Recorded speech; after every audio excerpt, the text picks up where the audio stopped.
Hey everybody, welcome to House of Bricks Live. Got my brick by brick t-shirt on. I'm wearing it in the gym. People are loving it.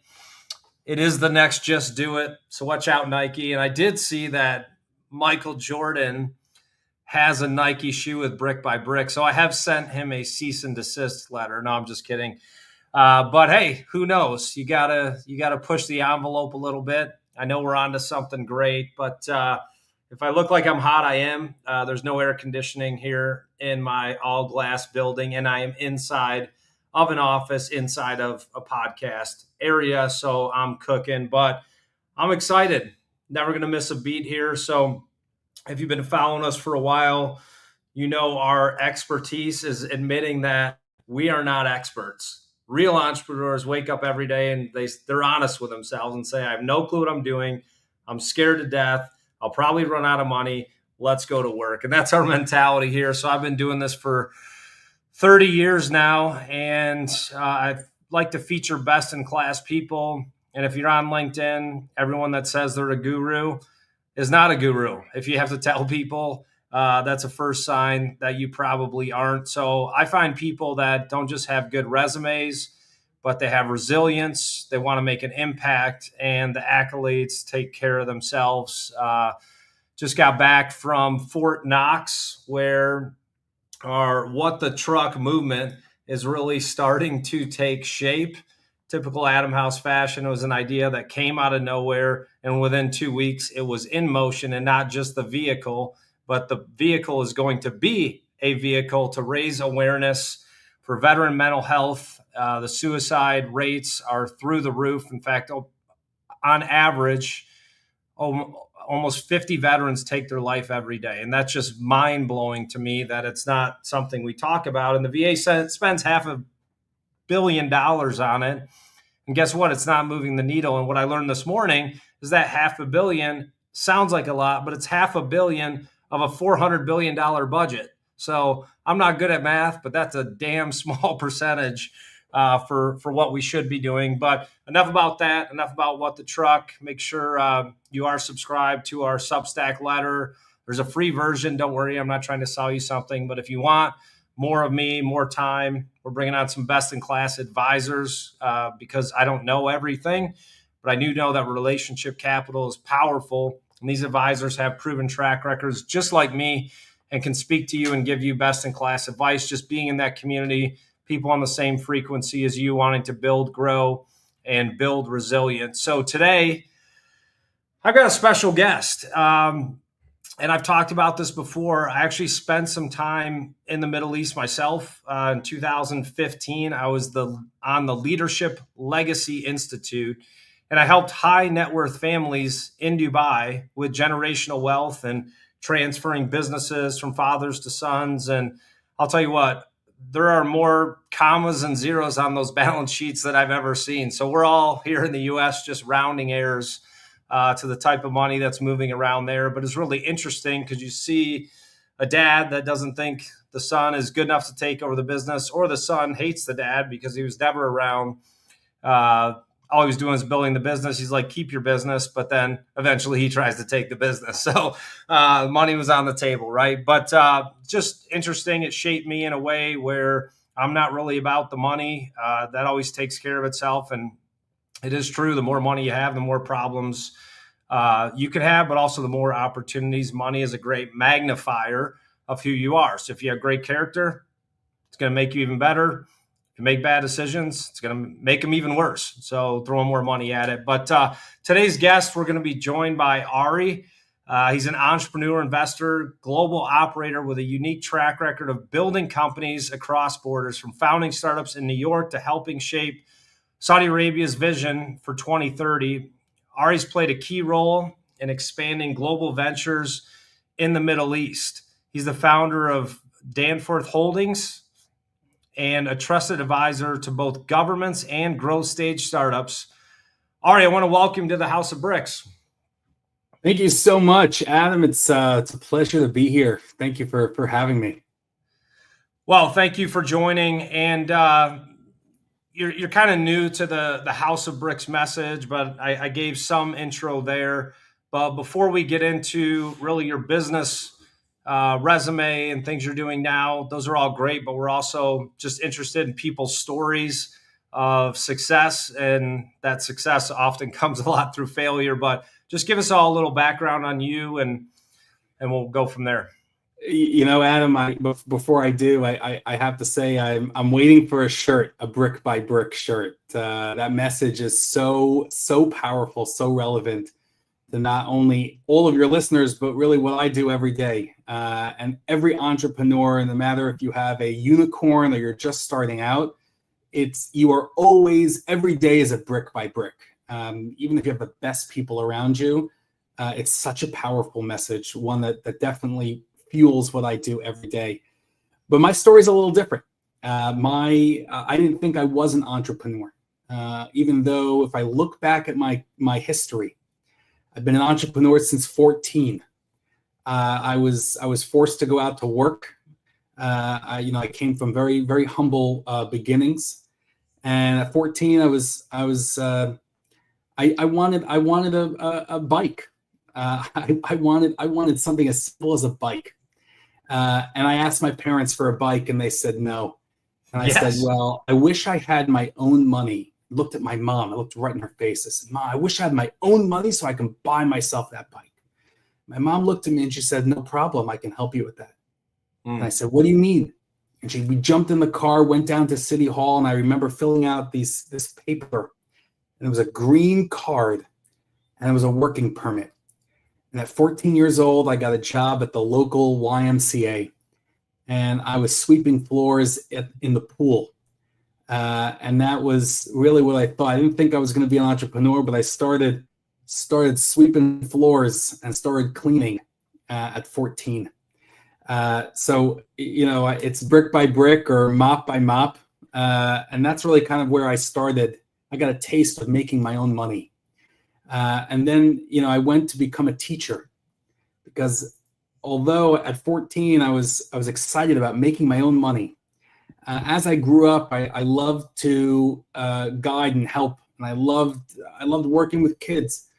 So I decided, I was like, you know what, after high school, I'm going to become a teacher. And I got my degree almost got my degree in teaching, and I was interning at a school, and I got my first paycheck about a few years into the job, and it was the beginning of the new school year, and every 2 weeks get your paycheck. And I got my paycheck, and for whatever reason, I've been there for 3 years, and I thought I'd get more money every year. Yeah. And I got that paycheck. I opened it up, and I was like, "What? This is what I'm making after 3 years of blood, sweat, and tears." And I decided then and there, I said, I can't do this. I love teaching and I love mentoring, but I wanted more. I wanted to build. I wanted to grow. So I decided at the end of that school year, I'm going to change my degree and go into business. And I think that's when the real life lessons started. For sure. So much to unpack there. So I have 4 boys, right? With your first son, you kind of like give him everything, make sure everything's good. By the 4th one, like first one's organic food, juice, cloth diapers, like, living in Miami, everything was like earthy, not like we were living in a hub, but, it was like edgy, kind of vegan, this whole movement.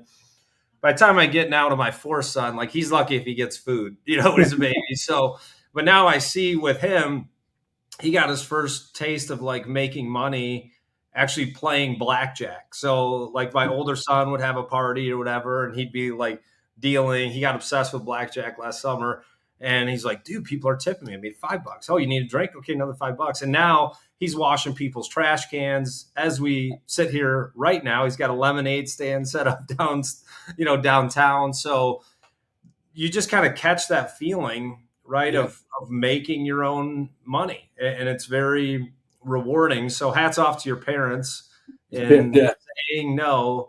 But then it wasn't just no. It was, let me help you with that. And it wasn't, here's $5. It was, let me take you down here. Now you're able to work. So that's great. 100%. I definitely credit my mom and my parents for instilling that. I mean, it should have been very easy for them just to know, no means no, Ari, and just kind of forget about it. And it shaped me. The work ethic that we grew up on is something that we still teach entrepreneurs today, right? That hustle mentality, that ability to power through even any obstacle you have is probably one of the most important entrepreneurial skills that you need to have if you really want to build and create something. So it's so important, and I thank God every day that I learned that lesson early on. Right, and when people come to me and they say like, I want to be an entrepreneur, I'm like, what does that even mean to you? Define it. I want to have my own business. I want to take a vacation whenever I want. I'm like, just forget it. You don't want to be an entrepreneur. That is not it. You're going to get your butt kicked 99% of the time. And people read my resume and they're like, oh, he founded, even when I'm on podcasts, Adam founded 7 companies. He had a company that went public, played professional basketball. And then I get on and I'm like, you just summarized the highlights of 30 years in 1 minute. Right. Correct. The other 99%, I got smashed. So I changed my LinkedIn profile to, 90% failure rate. Yeah. That's it. 100%. Yeah. 100%. I love that you mentioned that, because, it's very easy to look at the person's one, millisecond of success, and you can strike gold, but the 99 times you've tried, it doesn't really get a lot of the light. And I'm that way too. I've had more failures than successes. My first startup, I had a co-founder steal the money from me after blood, sweat, and tears. And look, you power through all the adversity, all the roadblocks that you have. Doesn't mean you're not crying and you're in your knees to your chest on the floor. There were some days where you just definitely have to just sit on the floor in the fetal position. But you power through it, and if it's something you really want and you really believe in, you'll overcome it. So we're kind of leading into the theme, one of kind of the main themes of what we talk about in the House of Bricks. It's that test, fail, learn, grow flywheel, right? It's trying something new. Most people have fear of failure, so they don't even take that first step. That's the test.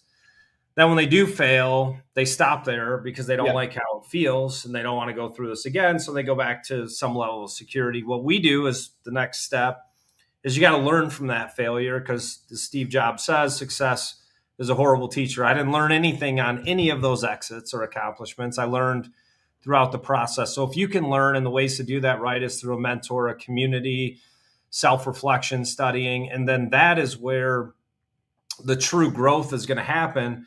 But then you can't stop when you're growing. You got to go back through that cycle or you become stagnant. So that's really kind of the theme of our mission. That's how we build resilience. That's how we grow.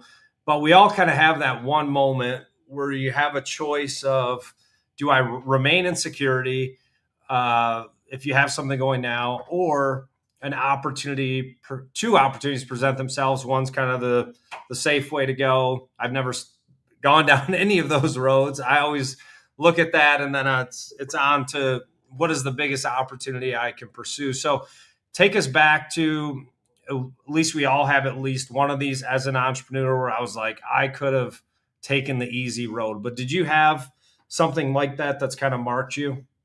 Yeah, I think the easy road was when I was teaching. Yeah, and when I left that, everything I've done, I think, was a series of tests. And I'll give you a story real quick, and I think that sums up what you and your audience really want to know about. Was a time where I failed. Right? What was one of the biggest life lessons I learned in entrepreneurship was really around partnerships and people who are close to you. And how do you vet out people that are close to you? Or you have a great idea, or you and a friend have a great idea, and you guys are best buds, and you were in college together, or high school, whatever, and there's a bond there.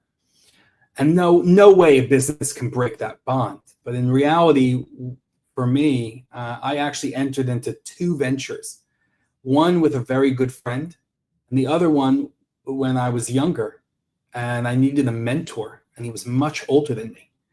And both of those scenarios resulted in me not doing enough due diligence, me doing enough background, asserting myself, advocating for myself.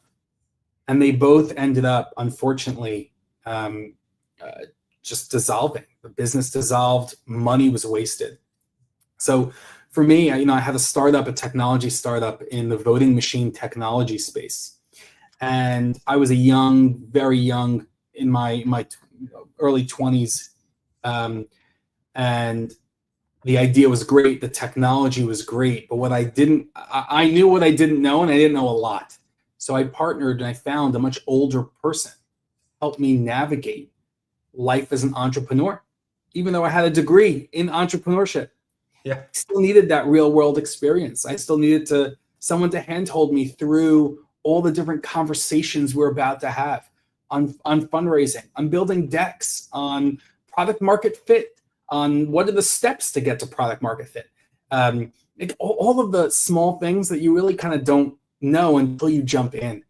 Yeah. And as the months went on and we're raising money, and I would go to my family and friends and we raise a few million for the startup, and it goes right into the bank account, and the guy just wasn't a straight shooter.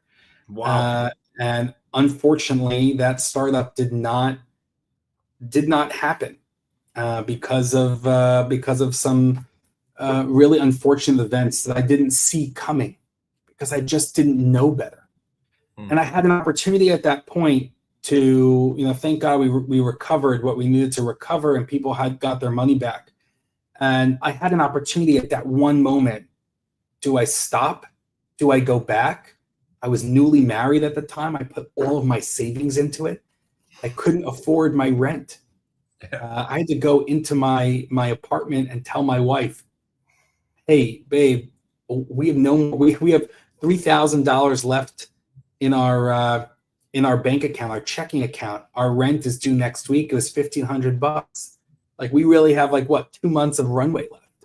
Yeah. Imagine saying that to your your new wife. And what do you do in that situation?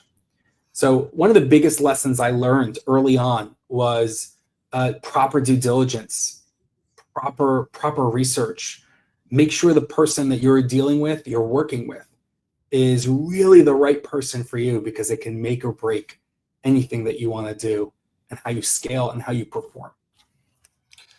Well, I want to read that book on entrepreneurship, or even like a summary of the class, because people ask me all the time, like, Adam, you should write a book. You've done this for 3.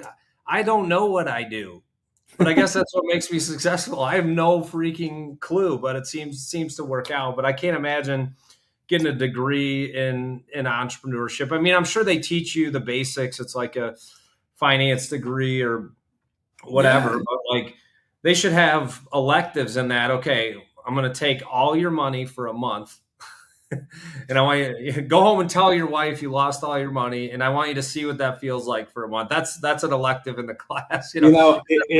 I'll tell you, full disclosure, my wife is the most supportive person I could ever ask for. And even in my worst times, where we had no money, we had just the idea, and I had that grit.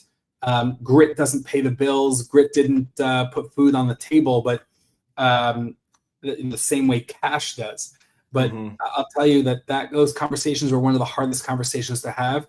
But with the right partner, right, not only in your business but in your life, your support system is so crucial to your success as an entrepreneur.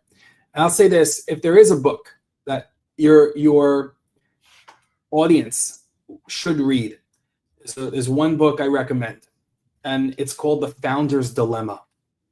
And that book by Noam Wasserman is probably the Bible on what to do in so many different startup, partner, founder scenarios.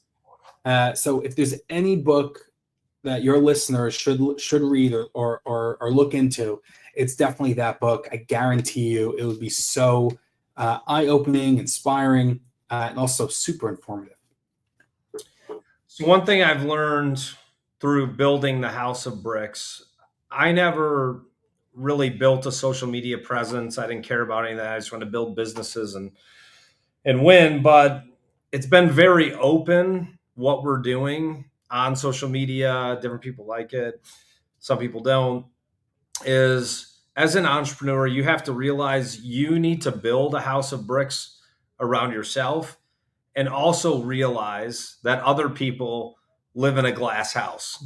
So they're going to be haters, they're going to be doubters, they're going to say no.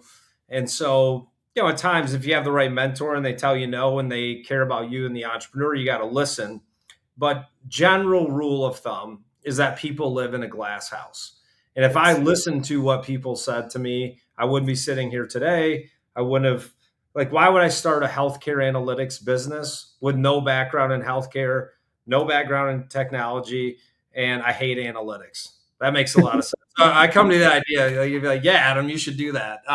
But you know what? That company ended up going public. I had no background in mobile technology. We got acquired 18 months idea to exit by Akamai Technologies, a $10 billion company. So you have to believe in what you're doing and know that you may have a destination, but how you're going to get there is going to change. So just for everyone listening out there, if you don't have people doubting you, then you're probably not trying something difficult enough to actually build a business. So it's really, that confidence you build. And I've built that over time. And even though I've done this so long, I still wake up in the morning like, oh, shoot, what are we doing? So you never get over it. You just become comfortable being uncomfortable. That's the life of an entrepreneur. That's so on point. That's so true. You never get over that feeling. Even myself, I wake up and we're building around 7 different companies within the GCC and in the US. And you, over time as an entrepreneur, you really do get more comfortable with the unknown and the risk.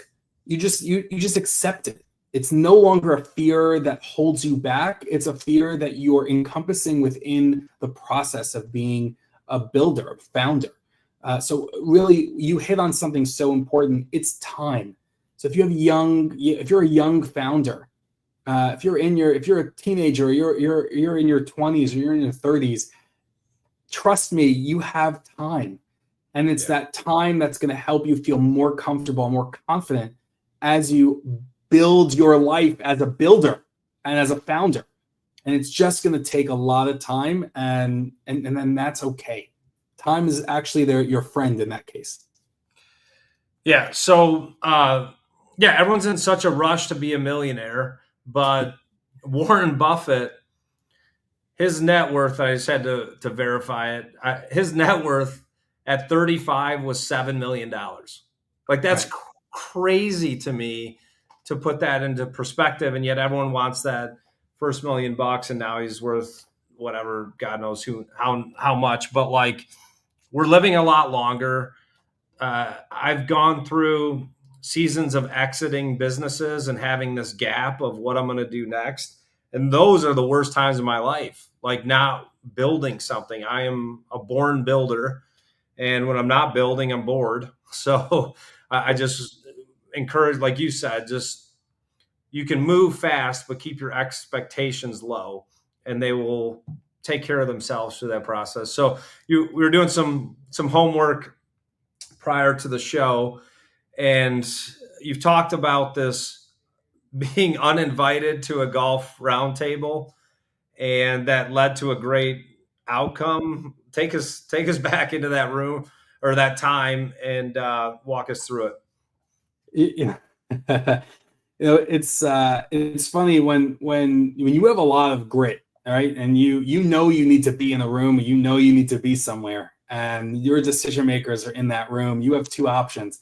You either can accept a no and walk away, or you can actually You can actually walk into the room as if you were invited. And, it's funny. I'm not a golfer. I like the sport. Horrible golfer. But there were three decision makers in the room in the Middle East that I really needed to be with.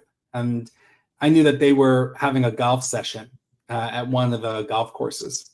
And I tried my hardest to to get invited, to get in. Didn't happen. And what I did is I showed up anyway. And I went out, I got my best polo shirt on, and I walked right in. And I actually just walked up and I said, "Do you guys have room for one more?" And they all look at me, they look at each other, they look at me, they look back at each other. And one guy was like, "How's your golf swing?" And I look at him, I said, "Horrible, but I'm a great conversationalist." And he laughs and he says, he's like, "You're up, kid." I was the first one to tee off, and I was like, "Oh man, like this is all right. Look, sometimes you just gotta just Superman pose it, walk on." And I actually hit a really great shot, and that was the only good shot I hit the entire 18 holes. And look, that level of commitment and that level of little audacity, or maybe a lot of audacity, actually ended up being one of the best conversations and one of the best things I ever did. And it was around building a company that the Middle East really needed regarding entrepreneurship, and helping local entrepreneurs at the time elevate themselves, come out from the woodwork, create an ecosystem that supports building and supports that infrastructure, so that people in the Middle East, not just Saudi Arabia, all over the Middle East, can finally feel like they have the support to bring their ideas out from their head, through their mouth, and execute on it and build it and grow it. So it's sometimes the meetings where you're not invited to, or you get a no.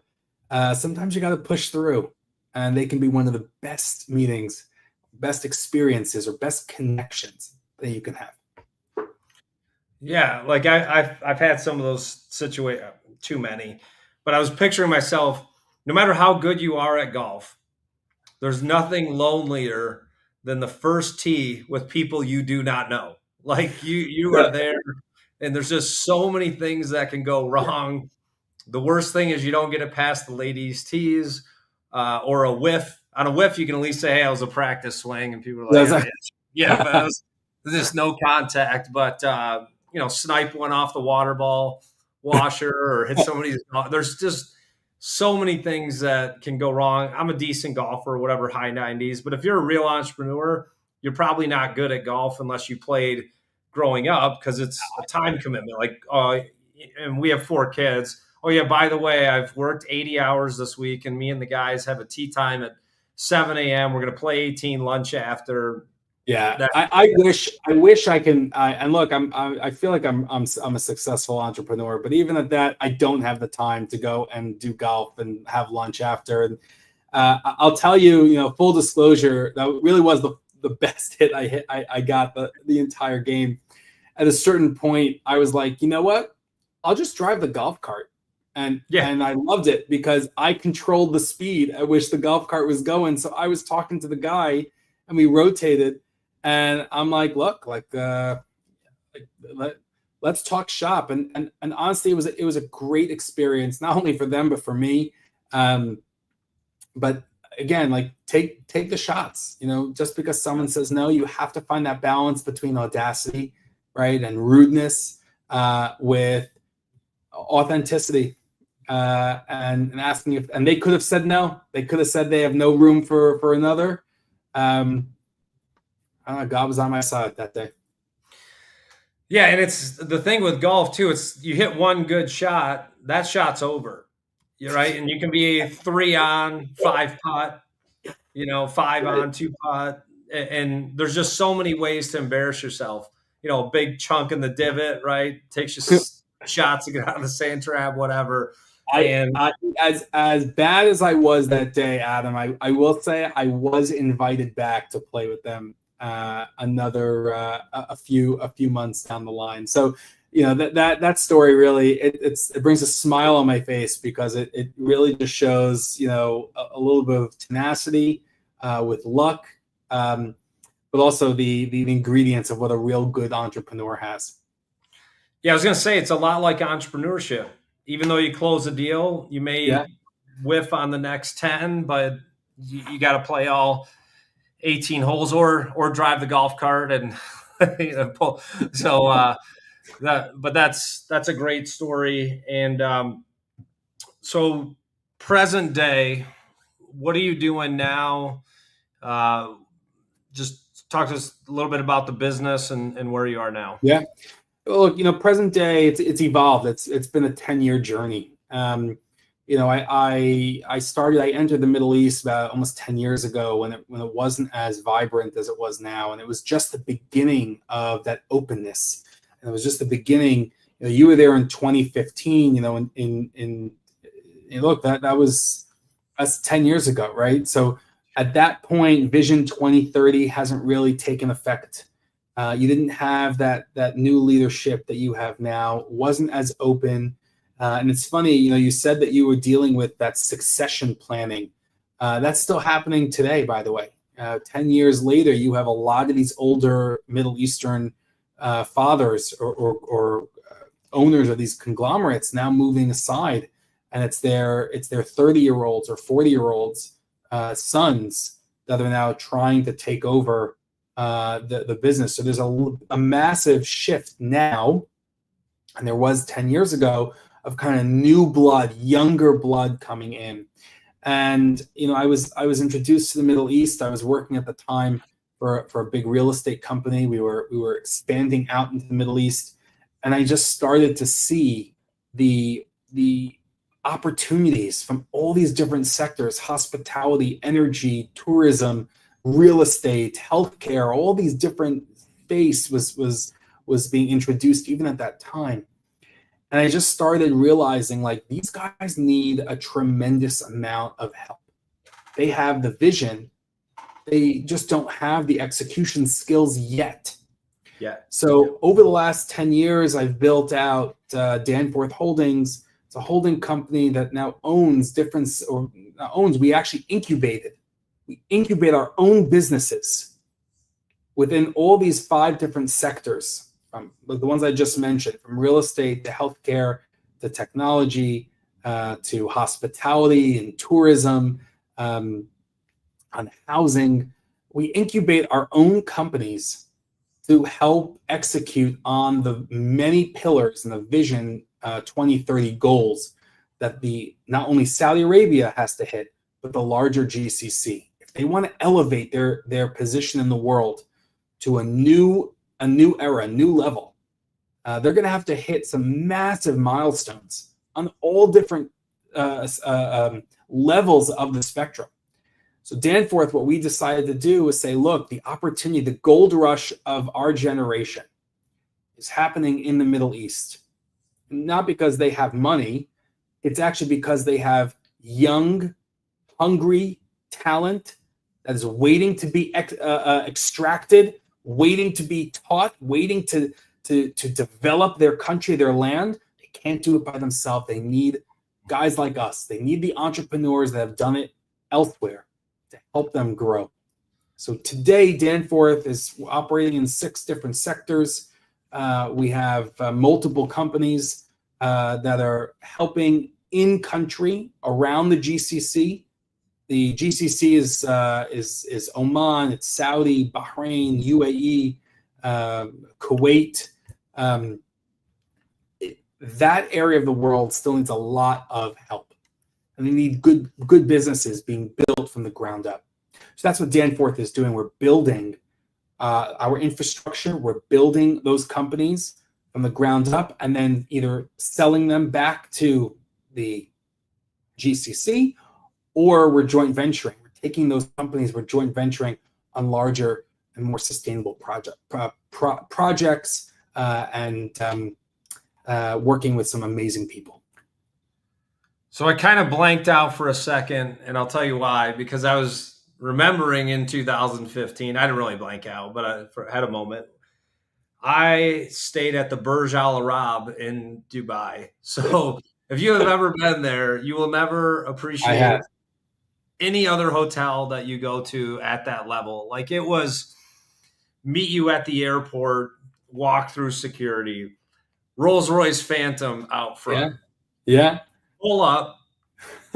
Before you get to your room, your bags are already in the room, unpacked.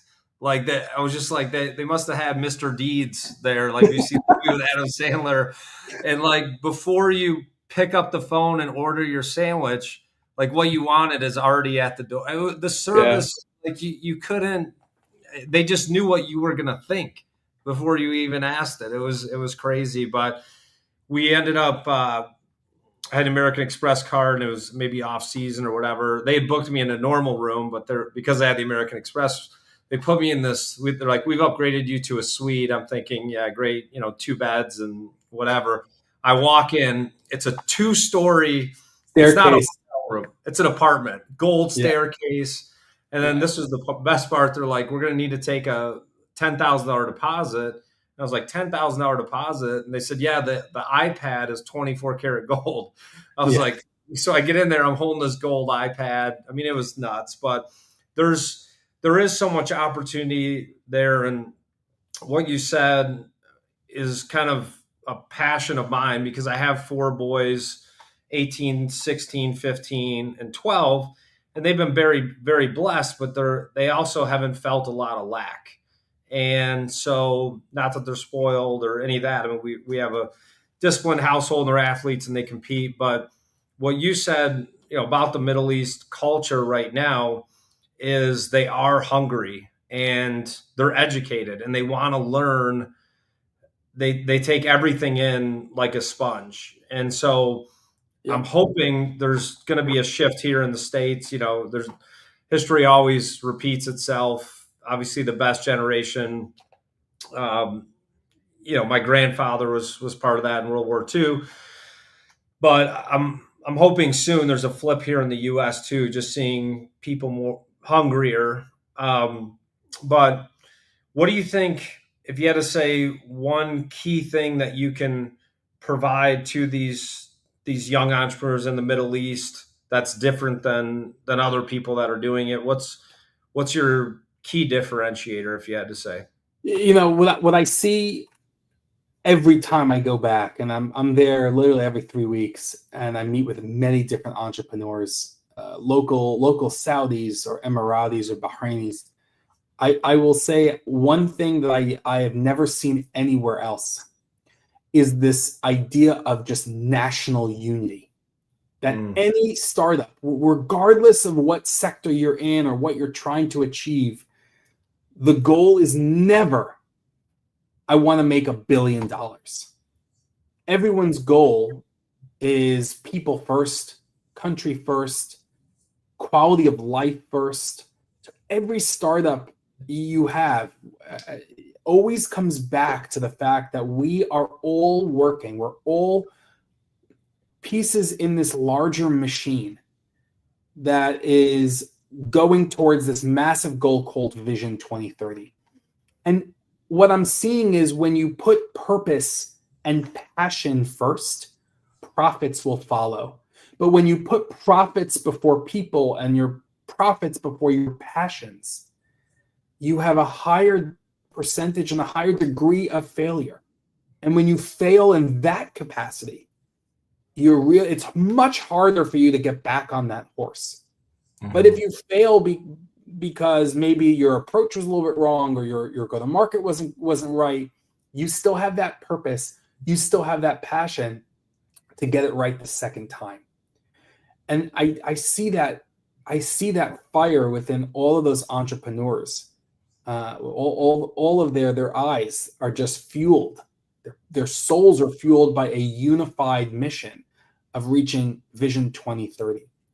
And it's something that it's unfortunate we don't really see a lot of here in the States or even in Europe. We see it throughout the GCC. You see it in some areas in Africa. So when you've been that underdog for so long, and all of a sudden you have this shift, that fire just ignites. And that's something that I really see as a powerful tool in entrepreneurship, as well as that region.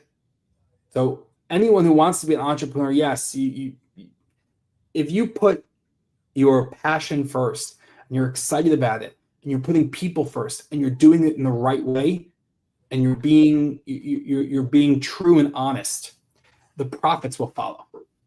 I guarantee you the profits will follow. Yeah, and everyone wants to send me their deck. Like, hey, look at my deck. I'm like, I don't need to look at it. It runs alongside of what you just said. What's the problem? Are you passionate about it? Right? What people do you need? Do you have perseverance? And then the profit takes care of itself. Like, what is the problem that you want to solve, and how are you doing it differently? It's really that simple to be successful in this process. But yeah, never start with the end in mind, because no one really knows. People are like, oh, I want to exit my business in 3 years. I'm like, I'll give you a 6-month window, 3 years from now, and 100-to-1 odds that you will not sell your business within that 6 months window. It just doesn't happen. It doesn't go like that. You just have to be able to test, fail, learn, grow. So, man, this time went by fast. We're getting near the end here. I always like to ask, if someone's listening out there, obviously how they find out more about you, but as a key takeaway, if you were wanting someone to get one thing out of this time with you and I today, like, what would that one thing be? I'm going to answer a little bit awkwardly, but I think it's two things, not just one. It's one definitely very clear. We talked about it, right? Profits will follow. Have your passion. Put the people first. Whether that's your employees you want to hire or the people that you want to service, right? Entrepreneurs, we're in the service business. We're building tools and solutions for other people to use to better their lives or better their problem or become a solution for them. So remember, entrepreneurship is really a people first driven mentality. And the other thing I want to say, we didn't really touch on this yet, but the biggest mistake that people in today's world can make is not being responsive. Don't allow someone to be ghosted by you. Don't ghost people. And I get this in the Middle East all the time, and it's frustrating. I get it in America. I get it all over the world. But if I can train the next level of entrepreneurs, the next incoming class of entrepreneurs, I want them to go into the field. I want them to go into life, not ghosting people. Respond to people. It's okay to get a no, and it's okay to give a no. It's okay if things just don't work out. It's okay if whatever the answer is, it's okay to give it, and it's okay to receive it. So don't send emails, don't send text messages, and when you know you're not going to respond. So don't ghost people. So entrepreneurs today should not do that. They should always follow through. They shouldn't go to sleep at night if their inbox isn't empty, or they have unread text messages or WhatsApp messages. And I do this every night. I do not go to sleep until I'm at inbox 0, or I've responded, or I respond saying, hey, saw you texted. I need more. I'll get back to you a little bit later. Yeah. The best thing that entrepreneurs can do and be is just be responsive. So it's really those two lessons: people and process and passion first. Profits will follow. And also don't ghost. Be responsive. So this may be the best advice that anyone has given on the show. And I was going to say something different what my takeaway was, but the people that work for me and work on my team, I hate saying that work for, we all work together, like, but it's, so in high school, I worked for Dan Gilbert, and I think the founder of Rocket Mortgage, owner of the Cleveland Cavaliers, 1996. They had maybe 50 team members. It was Rock Financial at the time. But being in the mortgage business, you learn to follow up and respond to people. So like everyone knows if I ask them something and the next, like I am going to follow up until that thing is done. And you have to do this as an entrepreneur. If you're looking for an investor and you email them once and they don't respond, follow up. Very few people do it. It is a key differentiator in success is the ability to follow up. And then the responsive piece, that's another thing that drives me insane. People are like, oh man, I was busy. I'm like, you're busy? I'm running 3 companies. I got 4 kids. I'm doing podcast keynote speaking, but oh, you were busy? Like, so I'm the same way. I can't look at my iPhone and see I got 12 emails to respond to. Like, there's just no way I would be able to go to sleep at night knowing that. It's definitely a new shift, right? We live and breathe next to our phones, right? And our or whatever, our iPads, our computers. We're so connected.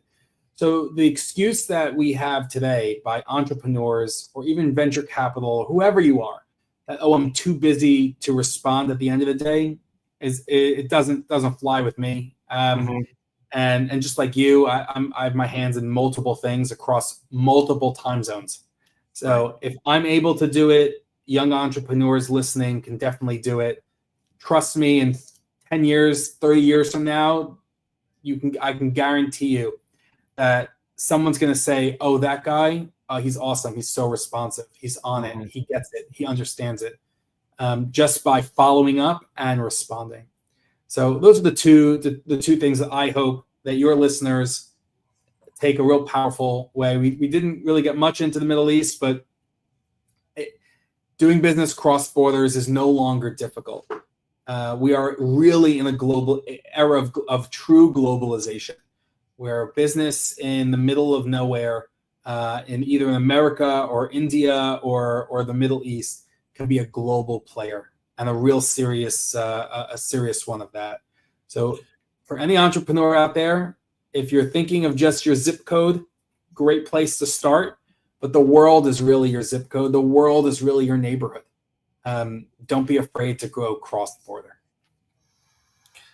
I love that. And I want to thank you. Seriously, this was a great conversation. I learned some things in this, kind of even feeling some passion for the Middle East again. I enjoyed my time over there, even outside of the Burj Al Arab. Just great people, great culture, and they're raising a good generation there. They're educated, they're hungry, money or not, they want to succeed, and there's growth opportunities. So if we're in the U.S., want to do business over there, if you're there, don't be limited in your mindset of what you can accomplish. There's great businesses going out there. So as we wrap up, who is someone that would work with you or benefit in talking to you that may be listening?